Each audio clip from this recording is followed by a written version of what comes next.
71% say they don't want Congress to authorize $200 billion for further military action in Iran. The last thing that has been brought is stability to the Middle East. Just a third of Americans approve of how the president is handling his role of commander-in-chief as well as the war. Two-thirds disapprove of the decision to take military action in Iran. Well, the reality is we're in it, and sort of the polling is somewhat irrelevant right now.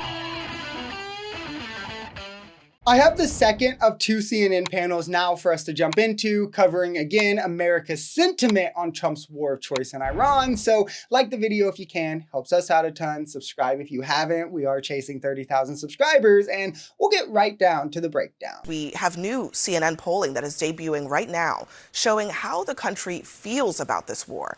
Now, just a third of Americans approve of how the president is handling his role of commander-in-chief as well as the war. Two-thirds disapprove of the decision to take military action in Iran, and strong opposition has grown 12 points since the start of the war.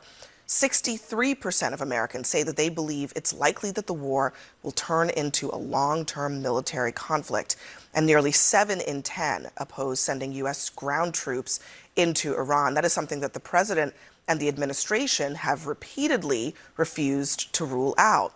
71% say they don't want Congress to authorize $200 billion for further military action in Iran. It's damning, especially because you hear MAGA themselves every day on the SAVE Act. It gets 80% support. Oh, banning trans women in sports is 80% support. Like, this is their defense as to why voter disenfranchisement is common sense. Yet, when the same, and it's actually more so true about Donald Trump's war and the support it receives, well, the polls are fake and doesn't matter, which again, like the voter ID stuff lacks context. This doesn't, but we see Trump again failing one of the things that was key to his election victory. He was able to play on people's fear of a global war, largely because of Russia invading Ukraine and then Israel doing genocide. And he piggybacked that to, oh, Biden will lead us to World War III and set the world on fire, only for Russia to now be launching record attacks into Ukraine, continuing its genocide in Ukraine. Israel's continuing its genocide in Gaza. It's genocide for you and you and you, like an Oprah show, and expanding to Lebanon, where over 100 kids have been killed in less than a month. Like,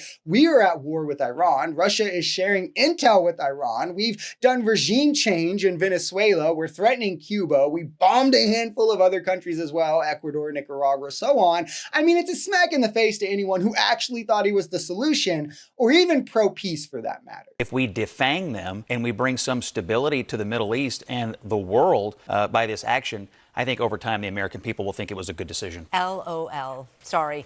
I'm sorry, what does that mean? I know it's not your age group, but laugh out loud. Is that a serious response to a serious answer? It is a serious response. Why? To what are those not worthy objectives? Can I finish? What wasn't a serious answer, which is this.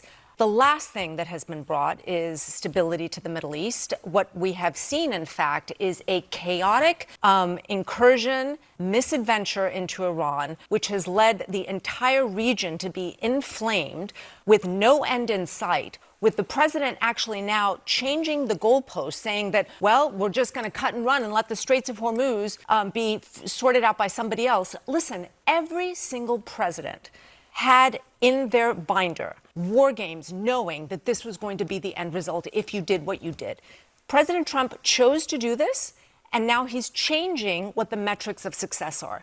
This is a disaster for the region. Yikes. I mean, it's gotta hurt to get owned this bad, but she is exactly correct. I've said it numerous times. They want to change the framing of success to be, well, if we hit more targets than they do ours, then we win. Trump is talking about abandoning the Strait of Hormuz already, something he pretended to be prepared for closing and is now going to have to send boots on the ground to get it back open, or else just abandon it and pretend it's not our problem. It's just why he's trying so hard to sell you on that. We talked about Iranian proxies, swiftly dropped that as well. Iran never nuclearized, right?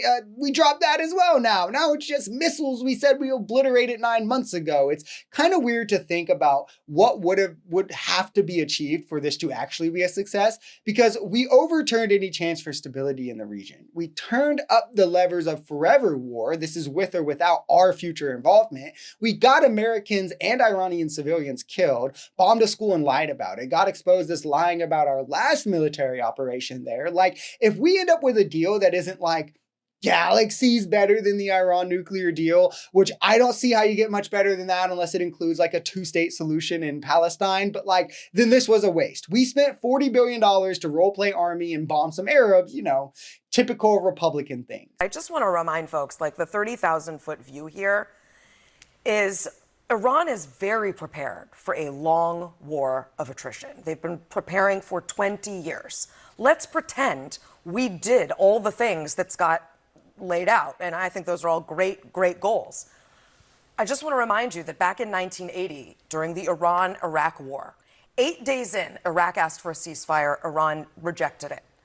It waited 8 years, turned down 6 more ceasefire requests, some during Ramadan, before it finally caved, before its weapons and economy were finally degraded enough, and Iraq was threatening chemical weapons attacks. It took 8 years to get Iran to agree to a ceasefire. The president throws around ceasefire as if he can just will it into happening. That is not who we're dealing with.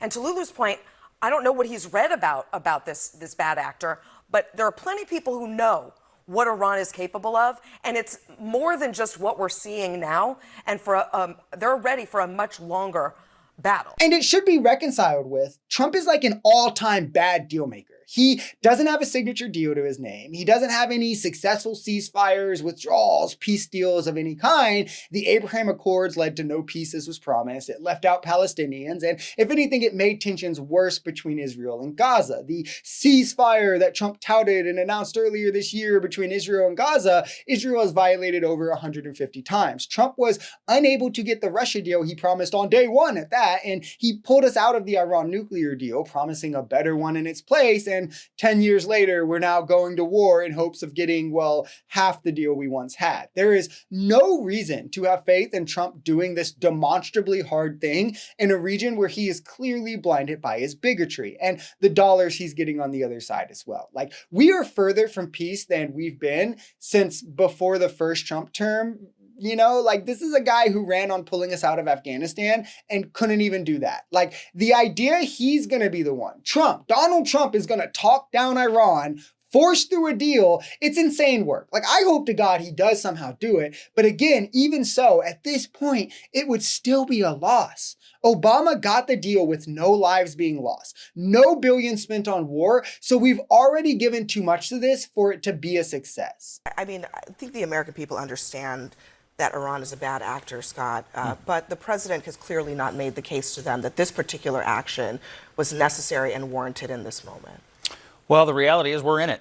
And sort of the polling is somewhat irrelevant right now because we're already a month in, and the president needs to tell the country tonight, and I expect he will tell the country tonight how he intends to wrap up large-scale military operations and what he foresees beyond that. Again, polling is super important on the SAVE Act or trans rights or something where Republicans feel like they have the upper hand, but polling on rich guy tax cuts, the Epstein files, forever wars, all fake and woke and TDS ridden or done in New York or whatever it may be. It's the ultimate victim complex where obviously anyone who disagrees is only doing it out of delusion or hate. It's not like every step of the way, Trump has said something that has been proven false. His claims of obliterating these exact type of missiles and things 10 months ago, lies. His claims of doing no new wars, lies. His claims we didn't bomb the school. His claims Iran is negotiating with us, all a lie. Like, that they don't have the ability to strike us anymore and then a plane has to make an emergency landing. It's false on all fronts. So if you don't cheer their demise, regardless of the context, you're obviously a terrorist sympathizer who's anti-America. Like, that's where they're going with this. And when they start pulling that out, you know that they've lost and have no substance left because they're just hoping to score points on triggering people's blind patriotism, which is never a good thing. Blind patriotism is how we get people like MAGA who hate everything America stands for, but still sees themselves as the true patriots. You should not want to be like that. You should want to be patriotic for the right reasons, for things like defending democracy, for things like, I don't know, pushing back against genocide. Maybe a crazy concept, who knows?